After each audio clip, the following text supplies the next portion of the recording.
Hello students, आज फिर से आप सबका मेरे हिंदी व्याकरण की वीडियो में स्वागत करती हूँ, जो कि आपके लिए बहुत ही महत्वपूर्ण टॉपिक होने वाला है। आप सबके लिए जल्दी नए बच्चे भी और पहले से जो फॉलो कर रहे हैं वे बच्चे भी सभी जल्दी हिंदी व्याकरण की वीडियो से जुड़िए। और आज का टॉपिक हमारा होने वाला है तत्पुरुष समास के भेद।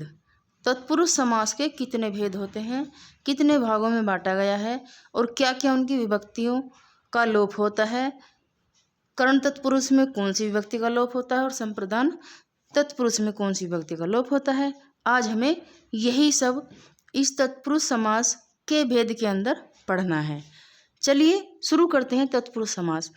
तत्पुरुष समास में पहला आता है हमारा कर्म तत्पुरुष। ये तत्पुरुष समास के भेद हैं। तो तत्पुरुष समास के भेद 6 होते हैं, ठीक है।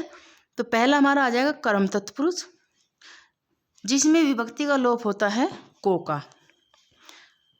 जैसे उदाहरण में देखते हैं, उसने राम को घुमाया। अब आता हमारा करण तत्पुरुष। करण तत्पुरुष में से द्वारा विभक्ति का लोप होता है। जैसे वह बस से आगरा गया, राम के द्वारा किताब लिखी गई, ठीक है। अब आता हमारा तीसरे नंबर का संप्रदान तत्पुरुष। इसमें के लिए विभक्ति का लोप होता है। जैसे राम शाम के लिए पुस्तक लाया, राम ने शाम के लिए पुस्तक दी, ठीक है। अब आता हमारा चौथा तत्पुरुष समास का भेद अपादान तत्पुरुष। अपादान तत्पुरुष में किस विभक्ति का लोप होता है? तो अपादान में से विभक्ति का लोप होता है। अलग होने का भाव अपादान तत्पुरुष समास में दिखाई देता है। उसके बाद जैसे वह घर से बाहर गया, तो वह घर से अलग बाहर गया तभी तो अलग हुआ, घर से तो अलग ही हुआ ना। अब आता हमारा संबंध तत्पुरुष। संबंध तत्पुरुष में किस विभक्ति का लोप होता है? का, की, के विभक्ति का लोप होता है। जैसे उसके मामा का लड़का उनके घर आया, ठीक है। उसका, उसकी, उसके आदि, इन शब्दों का प्रयोग संबंध तत्पुरुष में होता है। अब देखते हैं हमारा छठा नंबर का अधिकरण तत्पुरुष में पे, पर आदि शब्दों का यूज करके वाक्य को पूरा किया जाता है। इन शब्दों के प्रयोग करने से हमारा अधिकरण तत्पुरुष बनता है। जैसे कमरे में, पेड़ पर तथा मेज पे। मेज पे पुस्तक रखी है, पेड़ पर पक्षी बैठे हैं, कमरे में शीला बैठी है, ठीक है।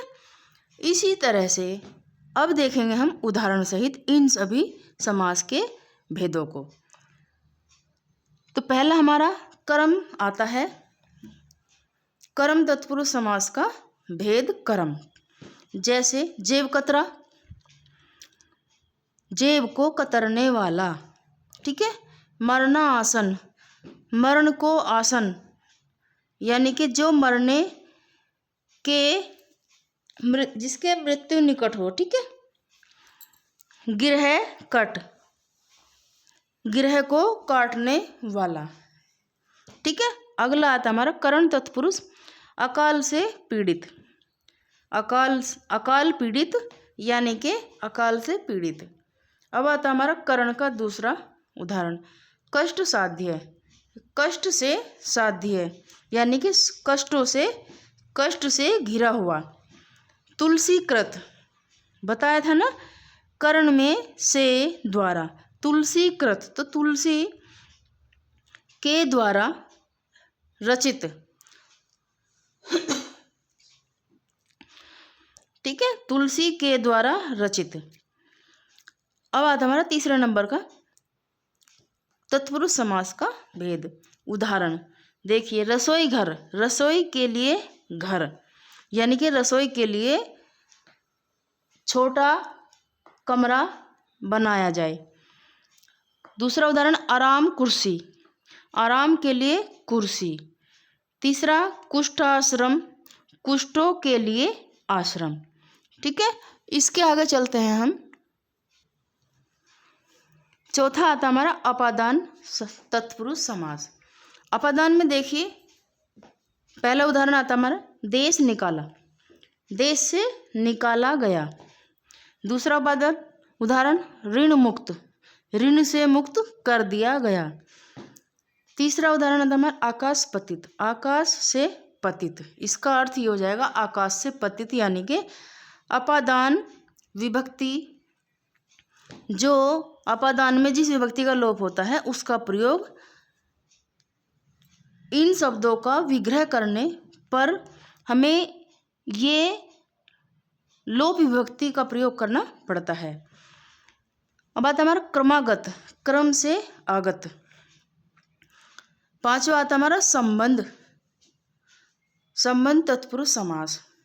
तो संबंध में देखिए किस विभक्ति का लोप होता है और हमें क्या मिलता है। जैसे आज हम गंगा जल पिएंगे, गंगा का जल। ठीक है, दूसरा आ जाएगा हमारा दीनानाथ उदाहरण। दूसरा उदाहरण है मैं दीनानाथ, दीनों का नाथ, यानी कि दीनों का, गरीबों का सहारा। तीसरा है अछूतो द्वार, यानी कि अछूतों का उद्धार करने वाला। ठीक है। चौथा है कर्म योग, कर्म का योग, जो कर्म का योग बना है वही आपको भुगतना होगा। अब आता हमारे छठे नंबर का अधिकरण तत्पुरुष समास। इसका पहला उदाहरण है नगरवास, नगर में वास, यानी कि नगर में रहने वाला। आप बीती, जो अपने आप पर बीतती है वही हम बताते हैं। फिर आता हमारा जलमग्न, जल में मग्न, जल में मग्न रहने वाली मछली। अब आता हमारा चौथे नंबर का आत्मविश्वास, आत्म पर विश्वास करने वाला। ठीक है, इन्हीं के साथ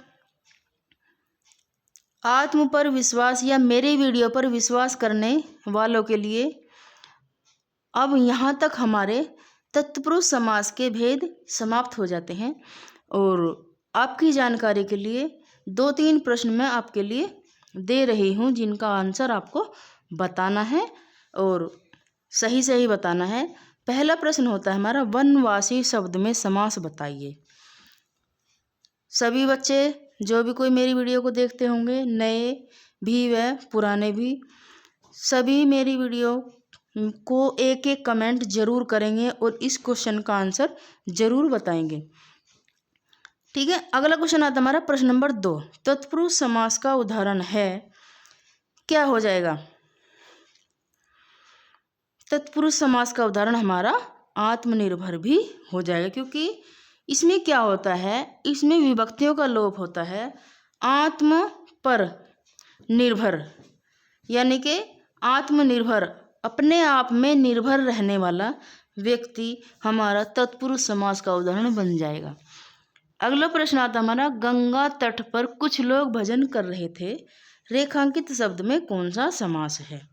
तो इसमें मैं आपको बता दूं कि गंगा तट पर कुछ लोग भजन कर रहे हैं, हमें कुछ नहीं चाहिए, हमें तो रेखांकित जो वर्ड हमें मिला है हमें उसका अर्थ बताना है। तो उसमें हमारा संबंध तत्पुरुष समास हो जाएगा। इसी के साथ मेरी वीडियो यहीं पर समाप्त होती है। अगर आपको अच्छी लगी हो तो लाइक, कमेंट, सब्सक्राइब ज़रूर करें। और चलते चलते आपको पहले प्रश्न का भी आंसर देकर जाने वाली हूँ मैं। तो इसमें भी वन का वासी, इसमें भी हमारा संबंध तत्पुरुष समास उत्तर इसका हो जाएगा। चलिए आज की वीडियो यहीं पर समाप्त करती हूँ। आप सबका मेरी वीडियो को फॉलो करने के लिए, सब्सक्राइब करने के लिए, कमेंट करने के लिए और लाइक करने के लिए सभी को मेरी ओर से धन्यवाद।